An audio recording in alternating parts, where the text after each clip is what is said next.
তার নাম হচ্ছে হালাল খাবার। কি বললাম? হালাল খাবার। তুমি সুদ খাবে আর বলছো দোয়া। মৌলবীদের এমন ফেলে পড়েছি, এগুলো সালা পেছুলু সালা, তাই না?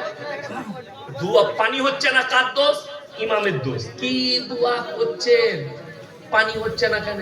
আর যদি পানিতে মাঠটা ডুবে যায়, হুজুর পানিটা দোয়া করে বন্ধ করতে পারে, সবে কি দোষ আমাদের? কি বিপদ বলুন তো।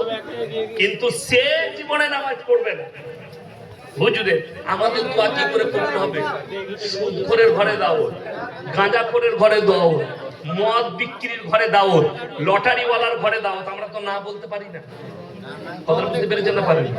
ইমাম সাহেব বলবে যে আমি লটারিওয়ালার ঘরে খাবো না, এটা গ্রামের মতওয়াল্লি বলতে হবে। মেম্বারে দাঁড়িয়ে যে মদ বিক্রি করো, মদের ব্যবসা, আমরা খোঁজ পেয়েছি, সেই ইমামকে খাবার দিবে না, তাকে আমরা বঞ্চিত করলাম। মসজিদের কোন সুযোগ সুবিধা সে পাবে না।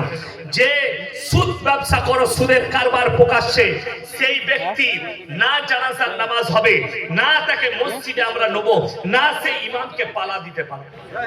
কাল কি সুদ বন্ধ হয়ে যাবে, কাল কি মদ বন্ধ হয়ে যাবে, কাল কি লটারি বন্ধ হয়ে যাবে। কিন্তু দোষ মৌলবীদের। লটারি বেচছে, আপনারা মানা করুন। লটারি মদ বেচছে, আপনারা মানা করুন। সব যদি আমরাই করব, তোমরা কি করবে? গ্রাম চালিয়ে। তাহলে মসজিদ কমিটি রেখেছিস কেন? আমাকে দিয়ে দে। ইমাম একাই চালাবে মসজিদ, দেখ বয়ান পাওয়ারটা দিয়ে দেখ, তবে বুঝতে পারবি কটা গাঁজাখোর থাকে, কটা মাতাল থাকে। কিন্তু তুমি কমিটি, আজকে দুঃখটা কোথায় যাবে? সমাজের লোক মুসলিমরা বিরান চিনতে পারেনি, যার কারণে আমাদের এই অবস্থা। বিরাট মানে বুঝেন? বলছে এটা কে কথা বলছে? কি হলো কি?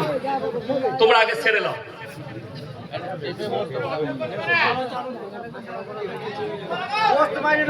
যদি কারুর প্রশ্ন থাকে লিখে দিবেন, চিল্লিয়ে বলবেন না, বসার জন্য। আর তোমরা এক কুইন্টাল মৌলবি দাওয়াত দিয়ে এক কাটা জায়গায় জলসা করছে। টিভি তো তুমি এইখানে কেন? তুমি টিভির কাছে যাও, লোককে বলে টিভির কাছে বসাও। একবার তকবীর সবাই এগিয়ে চলে আসুন, নারায়ে তাকবীর। এগিয়ে আসুন, এগিয়ে নিজের সামনে জায়গাগুলো পূরণ করে এগিয়ে আসুন, নারায়ে তাকবীর। আমার শরীরটা খারাপ, তারপর আওয়াজ বুঝতে পারছে। শরীর ভালো হলে কি করতাম? নারায়ে তাকবীর। পেছনে ভাইরা ঢুকে বসে পড়ুন। আরে আমি এগুতে বললাম, তাড়াতাড়ি এগিয়ে আসুন না, পেছনের ভাইরা বসতে পাবে।